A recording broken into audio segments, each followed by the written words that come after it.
Hai Channers, berdasarkan survei Career Builder, 33% karyawan baru akhirnya memutuskan untuk berhenti hanya dalam 6 bulan ketika mereka menyadari bahwa mereka tidak cocok dengan pekerjaan baru tersebut. Kondisi seperti ini tentunya akan berdampak negatif pada perusahaan, seperti pengurangan efektivitas waktu, tenaga, dan sumber daya, serta gagalnya memberikan kinerja yang dibutuhkan untuk mewujudkan perencanaan strategis. 75% proses rekrutmen rentan akan terjadinya bad hiring, sehingga tingginya biaya perekrutan yang buruk dan tingkat keluar masuk karyawan yang tinggi memperjelas bahwa perusahaan perlu meningkatkan kualitas dari proses rekrutmen yang dilakukan. Menurut fakta di atas, dapat disimpulkan bahwa salah satu elemen terpenting yang mempengaruhi keputusan perekrutan adalah apakah seorang kandidat cocok dengan budaya perusahaan itu. Meskipun keterampilan, kualifikasi, dan pengalaman profesional merupakan faktor penting yang dipertimbangkan perekrut saat mencari kandidat untuk mengisi posisi kosong, kepribadian kandidat bisa jadi sama pentingnya. Pasar kerja yang didominasi oleh Gen Z membuat kualifikasi perusahaan impian juga menjadi berbeda. Gen Z merupakan generasi yang sangat terbuka untuk perubahan dan mencari pekerjaan yang dapat membantunya berkembang. Namun yang terpenting adalah budaya perusahaannya itu sendiri. Maka dari itu, Gen Z terbiasa mencari tahu mengenai budaya di suatu perusahaan sebelum memutuskan melamar di perusahaan tersebut. Jadi, kecocokan budaya merupakan suatu hal yang sangat penting untuk mereka. Setiap kali kita melamar kerja, pasti kita akan dihadapkan dengan berbagai tes psikotes. Salah satunya adalah tes kepribadian. Sebenarnya, tujuan dari tes ini adalah agar perusahaan bisa mengetahui karakter calon karyawannya. Manajemen ingin tahu apakah calon karyawannya sesuai untuk bekerja di perusahaannya atau tidak. Maka dari itu, sampai saat ini masih banyak perusahaan yang memberikan tes kepribadian sebagai salah satu proses rekrutmen. Tahukah kamu, ada banyak jenis tes kepribadian yang bisa kamu lalui. Ada setidaknya sekitar 10 macam tes psikotes yang bisa digunakan untuk mengetahui kepribadian kamu. Sebelum membahas mengenai tes kepribadian lebih lanjut, mari kita ketahui lebih jauh dahulu mengenai apa itu kepribadian. Apa itu kepribadian? Menurut buku Theory of Personality, kepribadian adalah kumpulan dari karakteristik dan sifat individu yang menentukan bagaimana mereka berperilaku dan bersikap. Fakta uniknya adalah, di dunia ini tidak ada kepribadian seseorang yang benar-benar sama dan cenderung tidak berubah. Hal ini jugalah yang melandasi alasan mengapa manusia memiliki perbedaan dalam bertindak, berpikir, merasakan, dan juga menanggapi situasi sehari-hari. Pada dasarnya, tes psikotes kepribadian adalah turunan dari disiplin ilmu psikometri yang merupakan gabungan dari psikologi dan metrik. Ilmu ini menggunakan kepribadian sebagai salah satu komponen utamanya, sedangkan komponen lainnya adalah kognitif atau kecerdasan. Sederhananya, tes kepribadian ini dilakukan untuk mengukur kemampuan dan kepribadian seseorang melalui beberapa jenis tes tertentu. Dan tentunya, setiap hasil dari tes kepribadian tersebut tidaklah sama. Terdapat penelitian yang menegaskan bahwa kesesuaian kepribadian memiliki dampak langsung pada kualitas di tempat kerja. Personality fit akan melihat bagaimana kepribadian seseorang sesuai dengan pekerjaan dan budaya perusahaan. Seorang kandidat dengan kepribadian ekstrovert mungkin akan memiliki kinerja yang lebih baik dalam posisi yang berhubungan dengan orang banyak, seperti sales atau public relation, dibandingkan dengan orang yang introvert misalnya. Keterampilan, kecerdasan, dan pengalaman tetap menjadi faktor penting yang dilihat dari seorang kandidat. Tapi di industri 4.0 saat ini, pekerjaan berubah dan berkembang dengan sangat pesat. Inilah sebabnya mengapa perusahaan mulai berkembang dan mementingkan potensi daripada keterampilan saja. Dan potensi kinerja ini dapat ditemukan dengan tes kepribadian untuk melihat kecocokan kandidat dengan pekerjaan dan budaya perusahaan itu. Setelah kamu memahami apa itu tes kepribadian, pada segmen Self-Improvement episode 1 part 1 ini, kita akan membahas 5 dari 10 contoh tes kepribadian yang paling umum digunakan di dunia beserta penjelasan singkatnya. Yang pertama, Big Five Personality Model. Big Five Personality Model ini mengukur kepribadian dari 5 faktor, yaitu kesadaran, neurotisme, keterbukaan, keramahan, dan ekstraversi.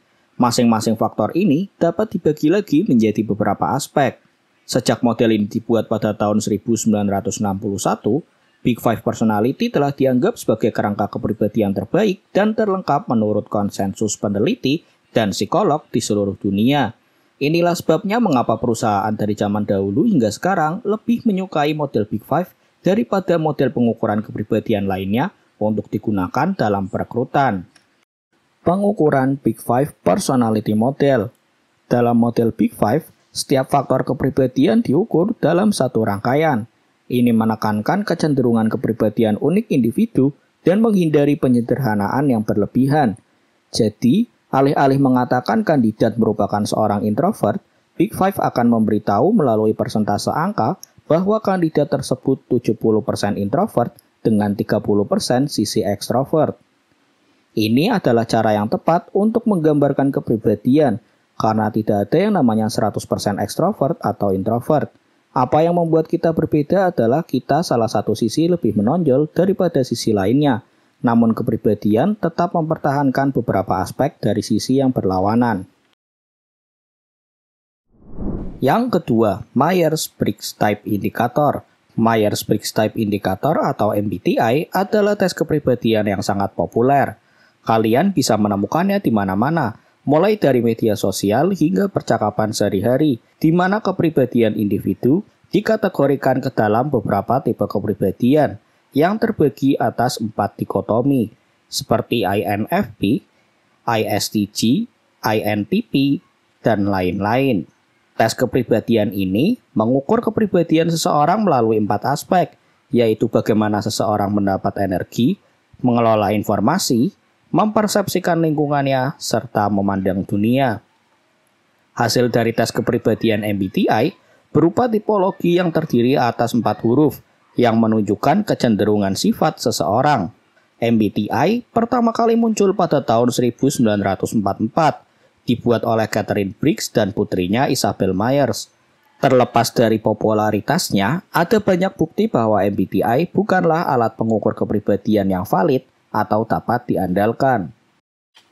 Meskipun MBTI banyak mendapat kritik luas karena kurangnya bukti untuk validitas dan reliabilitasnya sebagai alat psikometri, tes jenis ini terus menjadi tes kepribadian yang populer hingga hari ini, terutama untuk para pengguna internet.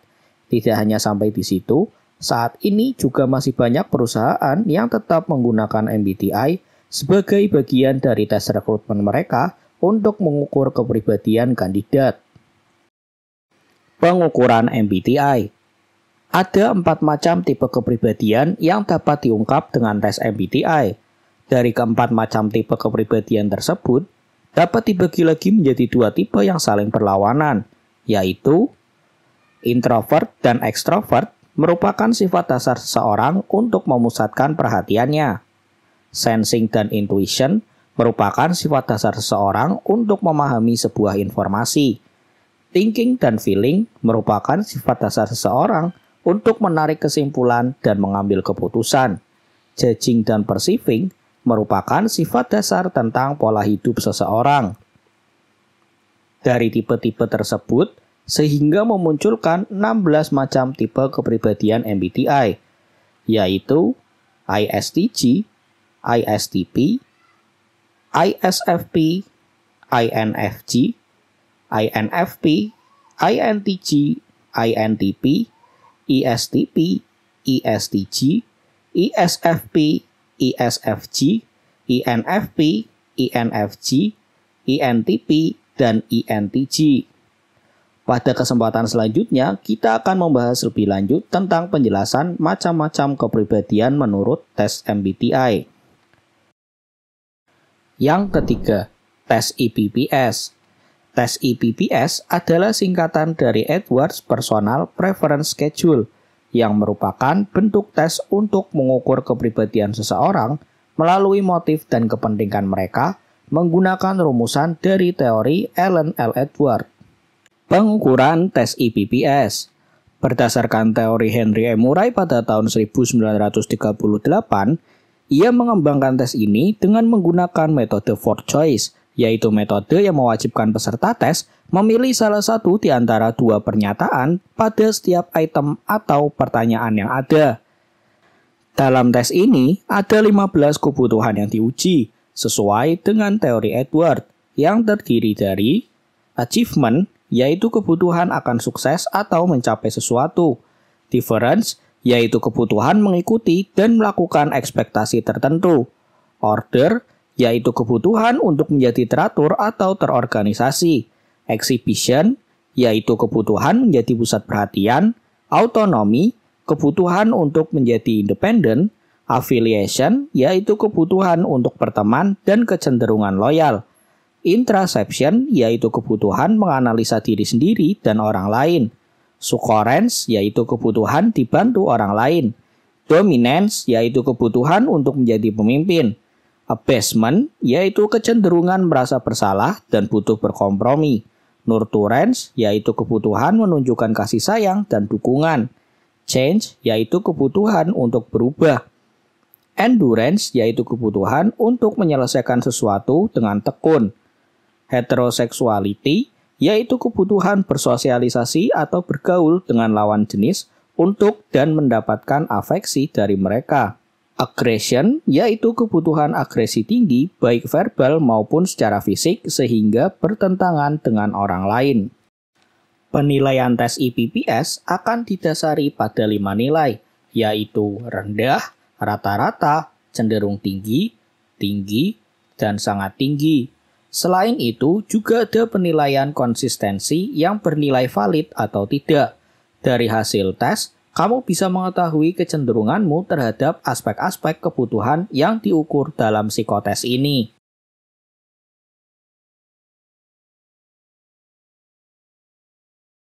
Sebagai contoh, kalau skor autonomimu rendah, itu artinya kamu cenderung kurang mandiri dan bergantung pada orang lain, terutama dalam membuat keputusan. Sebaliknya, jika skor autonomimu tinggi, artinya kamu mandiri dan tidak bergantung pada orang lain. Tujuan diadakannya tes IPPS ini adalah untuk mengetahui seberapa besar motivasi, kebutuhan, dan motif seseorang. Tes IPPS ini juga bisa melihat minat dan bakat seseorang. Tentu, ini sangat dibutuhkan oleh perusahaan agar bisa menilai apakah kandidat cocok dengan budaya perusahaan atau tidak. Yang keempat, tes SSCT. Pernahkah kamu mengerjakan sebuah tes di mana soalnya adalah beberapa kalimat yang harus dilengkapi? Mungkin saat itu kamu sedang mengerjakan tes kepribadian SSCT atau Short Sentence Completion Test. Sama seperti IPPS, tes kepribadian SSCT juga digunakan untuk mengetahui bagaimana keadaan emosional seseorang. Biasanya, soalnya terdiri dari 50 kalimat yang harus kamu lengkapi berdasarkan dengan apa yang kamu rasakan atau pikirkan saat itu. Pengukuran SSCT. Scoring dilakukan dengan menuliskan skor di samping tiap soal. Soal-soal dalam SSCT diberi skor 0, 1, 2, dan X. Nilai-nilai tersebut memiliki arti. Di antaranya, 0 artinya sikap normal, yaitu tidak menunjukkan adanya gangguan. 1 artinya sikap dianggap menunjukkan adanya sedikit gangguan, perlu diberi pengarahan, namun subjek masih mampu untuk mengatasinya sendiri. 2 artinya sikap itu dianggap menunjukkan sangat terganggu, sehingga subjek memerlukan terapi perawatan. Dan X artinya sikap subjek tidak jelas atau tidak dapat diketahui. Soal-soal yang mendapat skor X baiknya ditanyakan lebih lanjut oleh penguji untuk memastikan respon subjek mendapat skor 0, 1, atau 2. Pemberian skor terhadap setiap soal tergantung pada pemahaman penguji terhadap apa sasaran dari makna pengelompokan sikap tersebut.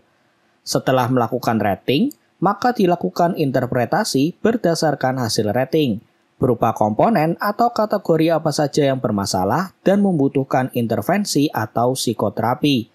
Bagaimana cara klien dan peserta menyelesaikan masalah, serta kondisi kepribadian dari peserta secara umum.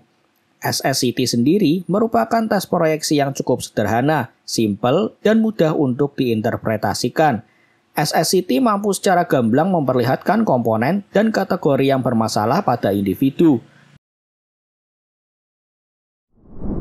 Yang kelima, Rorschach Test. Rorschach Test adalah tes psikologi yang digunakan untuk mendeteksi penyakit mental menggunakan kartu bercak tinta. Tes ini dikembangkan oleh psikolog asal Swiss bernama Hermann Rorschach pada tahun 1921. Tes yang menggunakan kartu bercak tinta ini sering digunakan untuk menilai kepribadian dan fungsi emosional seseorang dalam kehidupan sehari-hari. Pada tahun 90-an, setelah tes psikologis ini mulai diterapkan, muncul berbagai kontroversi.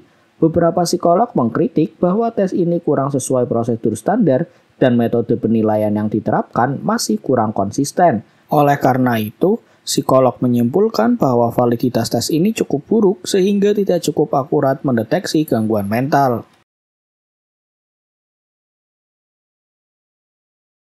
Terlepas dari kontroversi dan kritik, Rorschach Test tetap banyak digunakan hingga saat ini, seperti di sekolah, rumah sakit, ataupun ruang sidang, terutama dalam psikoterapi dan konseling. Tujuannya agar terapis, psikolog, atau psikiater memperoleh lebih banyak informasi kualitatif tentang bagaimana perasaan pasien dan fungsinya dalam kehidupan sehari-hari. Suatu survei pada tahun 1995 yang dilakukan oleh Asosiasi Psikolog Amerika menunjukkan bahwa 82% dari 412 psikolog menggunakan tes dengan kartu bertinta ini setidaknya sesekali untuk mendiagnosis gangguan mental. Pengukuran tes Rorschach. Tes psikologis untuk mendeteksi penyakit mental ini dilihat dari respon pasien dalam mendeskripsikan gambar serta seberapa lama pasien menunjukkan respon. Jika kalian ingin memahami cara kerja tes Rorschach, berikut beberapa langkah yang biasanya dilakukan dalam sesi tes. Yang pertama, tes ini menggunakan 10 kartu gambar bercak tinta. Beberapa tinta pada kartu terdiri dari warna hitam, putih, abu-abu, dan beberapa warna lain. Yang kedua, psikolog, psikiater, atau terapis yang telah terlatih tes Rorschach akan menunjukkan 10 kartu pada responden. Selama sesi ini, pasien akan diminta untuk mendeskripsikan bentuk dari setiap kartu, satu persatu. Yang ketiga, responden diperbolehkan memegang kartu dan mengamatinya dari berbagai posisi, seperti terbalik atau menyamping. Bahkan, responden boleh mendeskripsikan ruang putih yang mengelilingi bentuk. Yang keempat, responden boleh dengan bebas mendeskripsikan bentuk yang mungkin ada di pikiran mereka setelah memperhatikan kartu. Beberapa responden mungkin akan menyebutkan berbagai bentuk, namun ada pula yang tidak bisa mendeskripsikannya. Yang kelima, setelah responden memberikan tanggapan, psikolog, psikiater, atau terapis kemudian akan mengajukan pertanyaan tambahan agar responden menjelaskan lebih lanjut tentang kesan awal yang terpikirkan setelah melihat kartu. Yang keenam, sesi Rorschach Test telah selesai dilakukan. Selanjutnya adalah tugas psikolog atau psikiater untuk menilai reaksi responden. Apakah responden melihat keseluruhan gambar atau hanya fokus pada beberapa hal saja? Pengamatan ini kemudian diinterpretasikan dan disusun menjadi profil individu. Nah, Jenners, itu tadi adalah 5 dari 10 macam tes kepribadian yang umum digunakan di dunia hingga saat ini. Bagaimana, Jenners? Apakah kalian punya pertanyaan ataupun pendapat yang berbeda? Tulis di kolom komentar ya. By the way, untuk mengetahui tes ke-6 sampai ke-10 itu apa saja, kita akan membahasnya di video part 2 nanti. Jadi, jangan lupa untuk subscribe dan nyalakan tanda loncengnya, supaya kalian tidak ketinggalan video terbaru dari kami. Jangan lupa juga untuk like jika suka, komen jika kalian punya saran kritik dan masukan, serta share ke teman-teman kalian supaya mereka juga tahu apa yang kalian tahu. Terima kasih sudah menonton, sampai jumpa.